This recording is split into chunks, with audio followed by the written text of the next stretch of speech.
All right, in this recording, I'm going to be giving you a little bit of the basic rundown on how to access and use EdModo.com and also YouTube.com for the purposes of being able to keep up with the goings-on of class and possibly access lessons that you may be required to take notes on and things like that. Okay, you should have a copy of this paper that was given to you in class. If not, you can simply follow along on the screen. One of the things you're going to have to do is to get registered on a website called EdModo.com. So as you can see right there in the very first line, go to https :/ECISD as in Ector County Independent School District .edmodo.com. Okay, once you type that in, you will end up at a website that looks something like this. Okay, now depending on what you're going to do with this particular page will depend upon the next set of conditions I'm about to talk about. Okay, if you already have an EdModo account, which some of you may because it's not a new account, so some of your previous teachers may have used it for various reasons. So if you already have an account, go ahead and log in as usual. If you have forgotten your username, um, it may just be best for you to go ahead and just re-register. Of course, this site is free, so there's no harm in re-registering. There's nothing against the rules or anything like that. If you've forgotten your password, I believe you can go to the main website through a computer instead of a smartphone or anything like that. And there is an I forgot my password link, and it will send you an email, assuming that you did provide the Edmodo website with your email address and still have access to that address. And again, if you've lost that, you can visit with the teachers previously. If you can find them, they may be able to reset your password for you. But again, it may be easiest just to go ahead and reset and re-register yourself, and then you can go on from there. So you already have an account, you're going to log in as usual. Okay. Once you do that, on the left side of the home screen, you're going to see um, groups, little window, and you're going to add in a group code, and that will register you for your particular class. And on this page, once this page is actually completed when school starts, there will be a code down at the bottom of the screen. We'll get to that here in a second. If you don't have an account, you're going to click on the I am a student button, as you can see it right there. And when you click on it, it's going to give you a lot of information is going to be required, and you see some of my stuff was trying to hide in there. But again, there's that group code I was mentioning a moment ago at the top.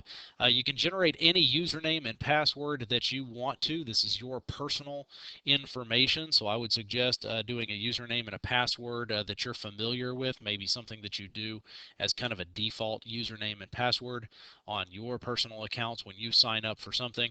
It says their email is optional. I would highly recommend that you do go ahead and put your email in there. That way, whenever new information is posted to your group's page, you will receive an email notifying you that new information has shown up.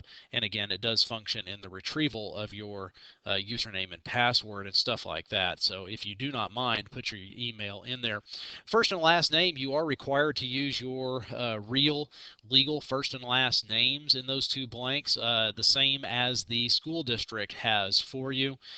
This page is monitored by school district personnel, and if you are signed up on a teacher's page and you're not actually in that teacher's class, things like that, they have been known to remove people from the teacher's pages. And just speaking for me personally, whenever I see somebody that I do not recognize, I go ahead and I remove them as well. So make sure you put in your correct first name and last name. Then you click on the little checkbox there. You and your parents agree to the terms of service, and you can look over that if you want to. I've never had any problem with their terms of service or their privacy issues. I've never known them to sell off our information. This is an educational website. They don't do things like selling information to third parties and stuff like that. Okay, if you are a parent, and guys, keep in mind your parents, a lot of them do sign up for the EdModo website. And it's not that they're going to be viewing our lessons and doing our work and things like that, but a lot of parents use it as a way to keep on top of what's going on in the classroom and when we have tests coming up and projects due and things of that nature. Okay, so parents can get signed up, and again, back to the EdModo website. Let me scroll back here. Oops, went too far back. There it is. There's a link down at the bottom underneath the blue buttons that says I am a parent, and then parents can sign up. Now on the parents, you can see there it has parent code. If a parent is getting signed up, what will need to happen is the parent will need to get in touch with me. I will get them a group code that specifically connects them to you, and then they will be able to register and stuff like that as normal. Okay, and then they will get notifications about everything that's going on in class just like you do. There in the middle of the screen, the group codes. I teach geometry this year. I teach calculus BC this year. That's college level first year calculus.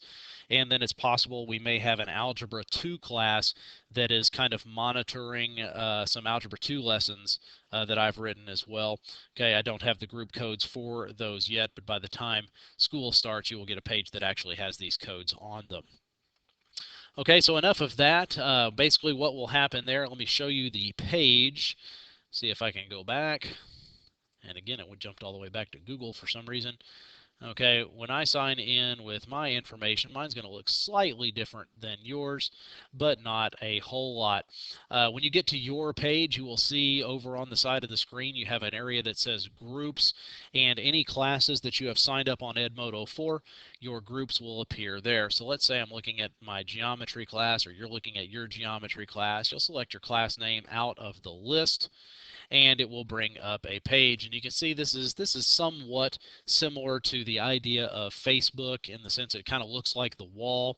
And basically what I do is I post information on the page that basically shows the day, the date, what we did in class, what you're expected to do from that class, if anything was picked up during class, and anything's going to be due the next day, stuff like that. Okay, so for example, I'll just stop right here. Wednesday, May 21st, 2014. Today, the Unit 4 review assignment was due. We spent time working on the Unit 4 Part 1 review for the final exam. It is attached to yesterday's post if you need it. I passed out the Unit 4 Part 2 review sheet today. It's attached below if you need to look it over, and if parts of it are confusing you, you need to watch the review video. And as you'll see right there, you have a hypertext, and you can click on that, and you see it's a YouTube link. It will actually jump over new window into YouTube, or if you are some types of cell phones struggle with being able to open up a new window and stuff like that, and you can see I have the video right here embedded within EdModo as well. So you can click on the hypertext up here, open up a new window, or you can click on the link here, G Unit 4 Review Part 2, and it will bring up a player embedded in the EdModo window. So I'm doing it with a lot of different types of technology, hoping that no matter whether you're using a computer or a tablet or a smartphone or something like that, that the technology that you have will run the sites that we have in place here. And as you can see here, I have a document, Unit 4 Review Part 2. This is typically the way it's going to go, where if something is passed out in class and you do not have it, you'll be able to go, okay, there's a document file talking about Unit 4 Part 2. You'll be able to click on it, and it should bring up on your computer. And there it is, Unit 4, Part 2, Review, Geometry. If you don't have a printer, you don't have to print it out. It's not a big deal, but you can look at the diagrams and the questions that are on the screen and answer the questions on your own sheet of paper, and then you'll be able to turn in the work exactly the way everybody else was turning in the work. So that's kind of how the EdModo website works. Okay, as I said, we're also going to be using YouTube a good bit. All the videos that I record of lessons and such are going to be posted on YouTube. Okay, so if you go to https://www.youtube.com, which is a website I'm sure everybody is thoroughly familiar with, you end up with something along these lines, and of course you always end up with the highly classy music videos that everybody finds so popular, usually on the home screen, so I apologize for any of the pictures that are showing right now. What I want you to do on YouTube is you're going to go to the site and you're going to click on Browse Channels there. And in the channels, as it says on the sheet, you're going to search for Matthew Hill, OHS, Mathematics, and you will find Odessa Broncos, my little logo that I generated there, and of course my name and Odessa High School Mathematics. And then click the subscribe button. All the videos that I post on EdModo are going to end up in this channel.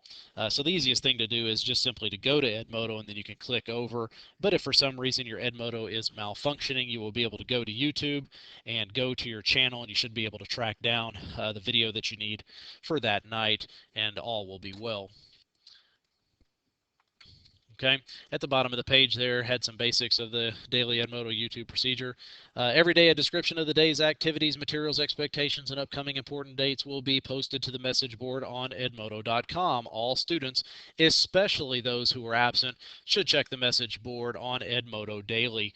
Okay, you need to do this every night. If I were you, what I would do is I'd set a timer in my phone, an alarm in my phone, and then I would make sure each night that I read up on it, because it is entirely possible that something might have gotten forgotten to be announced in class, and the information may be posted on EdModo. Okay, so make sure you are checking that on a daily basis. Okay, for information that you need. Number 2 right there, if there are lessons that students are to view and or take notes on, a YouTube link will also be posted. If there is a lesson, students should view the lesson and take detailed notes.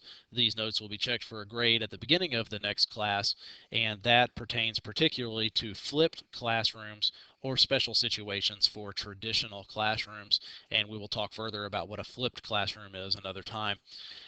Item number 3 there, if a student needs any assignments, they are available on the edmodo.com website. It is not necessary to print them out. You may simply answer the questions on your own sheet of paper, as I've already said. But basically, this eliminates the I lost my paper, I left my paper at school, I left it, my backpack in my friend's car, and they drove off with it. All of your information is at your fingertips on your phone or at your computer or at your neighbor's computer. Anywhere that you can get online, you can find the materials that you need.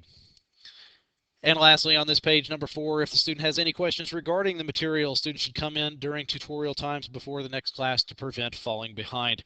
Basically what that means is if you look at something, watch a video on Tuesday night, do not show up to Wednesday's class and then simply put your hand up and say, well, I didn't get it last night, or I didn't understand what we were doing last night, because the very first question I'm going to ask you is, well, why didn't you come in this morning and get the help that you obviously needed? Okay, class is going to continue to move forward. We have a tremendous amount of material that we have to cover from day 1 to day number 175, and we cannot simply just stop and continue to go back and go back and go back. It's going to be up to you. If something does not click for you, if it does not make the light bulb on your head, over your head go on, then it's up to you to make that sacrifice, get up a little earlier, come in the next day for tutorials, stay after school for tutorials, do what needs to be done to make sure that you do not fall behind. I appreciate you taking time to tune in, and I'll see you in class.